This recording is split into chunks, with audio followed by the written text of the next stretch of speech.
오늘 구독자 사연입니다. 이제 30대 후반 결혼을 앞두고 있고요. 현금은 한 1억 정도 있다. 그래서 연끌을 한다라고 하면은 뭐 대출을 포함해갖고 2억까지 가능하고요. 이분은 이제 직업 군인이고 사택에서 거주를 하기 때문에 당장 거주가 필요치는 않다라고 하셨습니다. 서울 아파트를 사고 싶은데 현재 자금으로 이제 부족하니까 재개발 구역이라도 사야 하나 이제 계속 공부 중에 있고 부동산 투자가 처음이니 큰 수익보다는 안정적인 수익이 가능한 곳에 투자를 하고 싶다. 방향성 의견 부탁드립니다. 라고 하셨습니다. 네, 뭐 이런 사연들이 좀 굉장히 많아요. 그래서 요약을 좀 해보면은 일단은 당장 거주할 지역은 해결이 된 상황이기 때문에 어떤 투자의 목적으로 보시는 게 좋을 것 같은데 리스크가 있는 것보다는 투자 목적이면서 좀 안정적인 그런 수익이 날 수 있는 지역을 같이 한번 살펴보겠습니다. 한번 이렇게 정리를 해볼 필요는 있을 것 같아요. 한 1억에서 2억 정도로 무주택자가 어떤 투자를 한다라고 했을 때 어떤 선택지가 있는지 한번 정리를 해보면은 일단 지역으로 좀 나눠 볼 수도 있겠죠.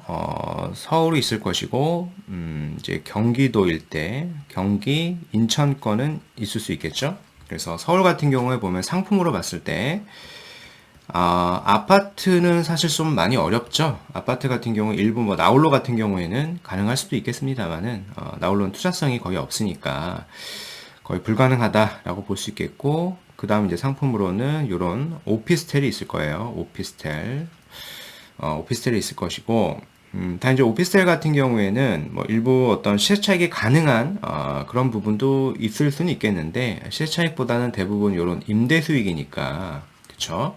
무주택자가 자산의 볼륨을 키워야 되는데 처음부터 임대 수익으로 가는 것은 또 좋은 선택지가 아니라고 좀 생각이 되고 그 다음으로 좀 볼 수 있는 게 이제 빌라가 있겠죠. 이제 빌라인데 서울 같은 경우에는 요 1억에서 2억으로는 어떤 조합이 설립된 그런 재개발 구역을 살 수가 없죠. 그래서 어떤 재개발의 가능성이 있는 구역은 살 수가 있겠어요.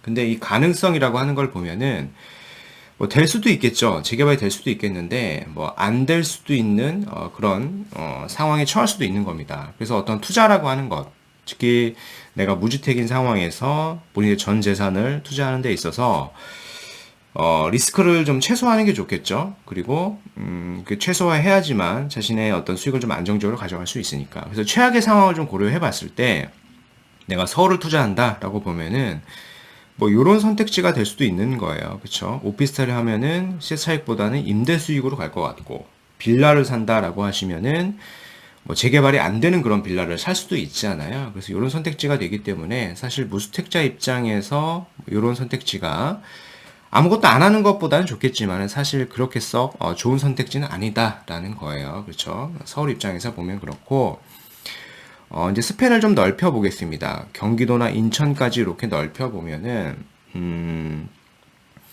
아파트도 당연히 가능하죠. 자, 아파트도 충분히 현재 갭으로 검토를 할 수 있겠고 오피스텔도 당연히 이제 가능할 것이고요.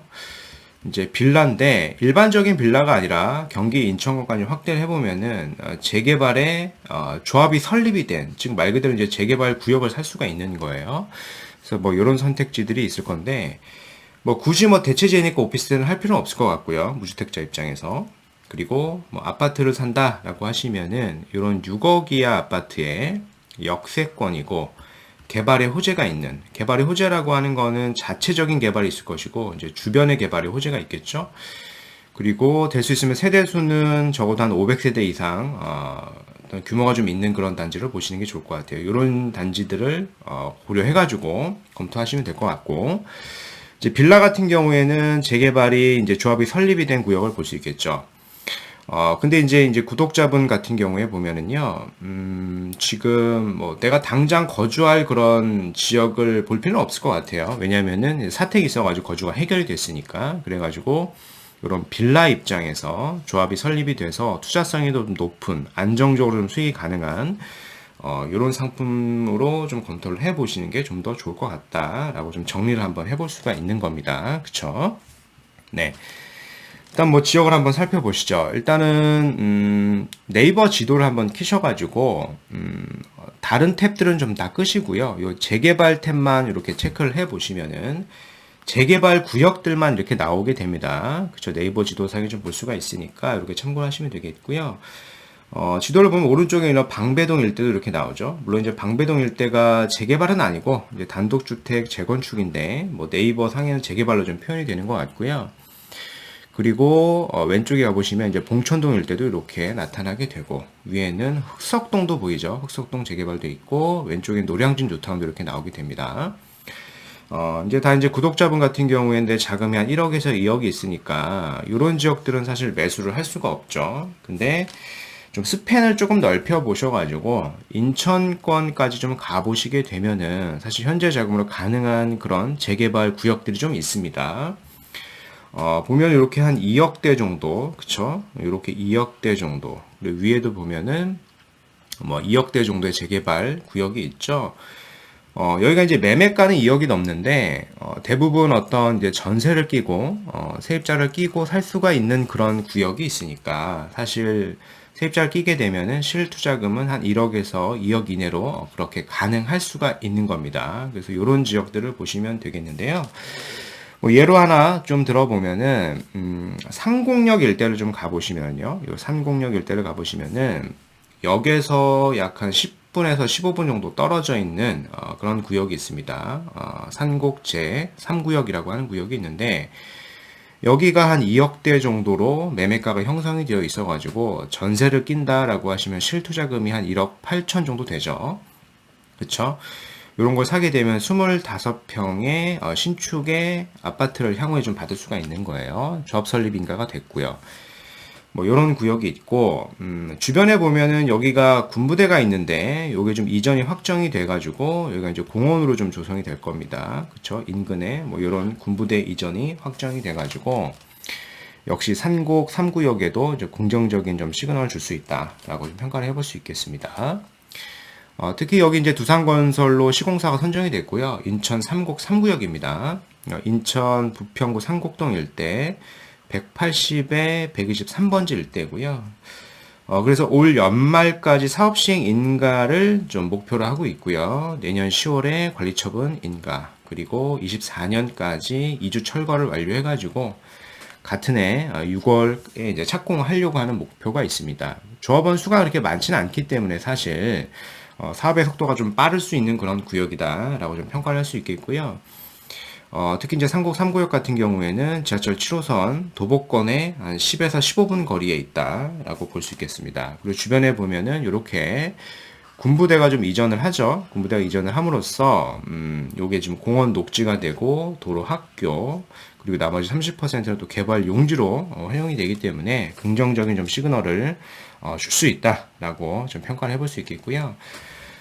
특히 이제 상곡 여기 3구역 같은 경우에 보면은 자체적으로 나만 좀 개발이 돼서 나만 나홀로의 어떤 신축이 된다라고 하면 사실 그렇게 큰 시너지가 나지는 않겠는데요. 주변이 이렇게 좀 공원으로 좀 개발이 되고요. 상곡역 일대를 좀 넓혀 보시면은 주변 일대가 대부분 다 재개발 구역으로 해가지고 신축의 아파트들이 순차적으로 입주를 할 거기 때문에 해당 일대가 사실 서로 좀 시너지를 받을 수 있게 되고 이렇게 받다 보면은 좀 계단식으로 좀 시세가 상승이 될 수가 있습니다. 그래서 무주택자 입장에서 내가 재개발에 조합이 설립이 된 아파트 신축을 받을 수 있는 그런 안정적인 수익이 가능한 그런 지역이다라고 좀 예를 한번 들어서 좀 설명을 해봤습니다. 참고해 보시고요.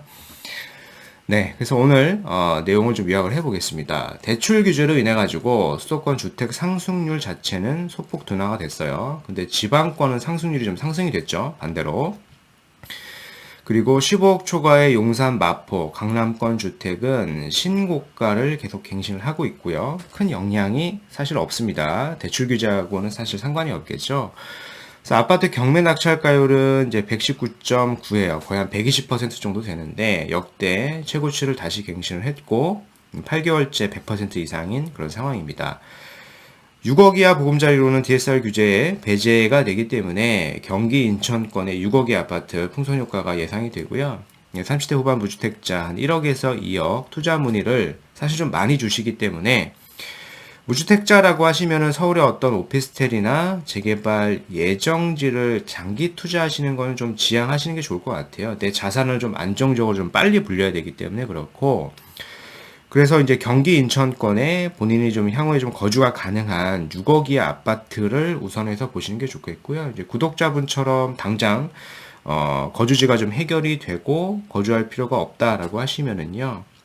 재개발 구역으로 좀 이미 지정이 되어 있고 조합 설립이 된 사업 속도가 빠른 구역을 검토해 보시면은 안정적으로 좀 수익을 볼 수 있는 그런 선택지가 될 수 있다라고 좀 정리를 해 드리겠습니다. 네, 그래서 오늘 준비한 영상은 여기까지이고요. 제 영상이 조금 도움이 되셨으면 구독하기, 좋아요, 알림 설정까지 부탁드리겠습니다. 이상 닥터부자였습니다. 감사합니다.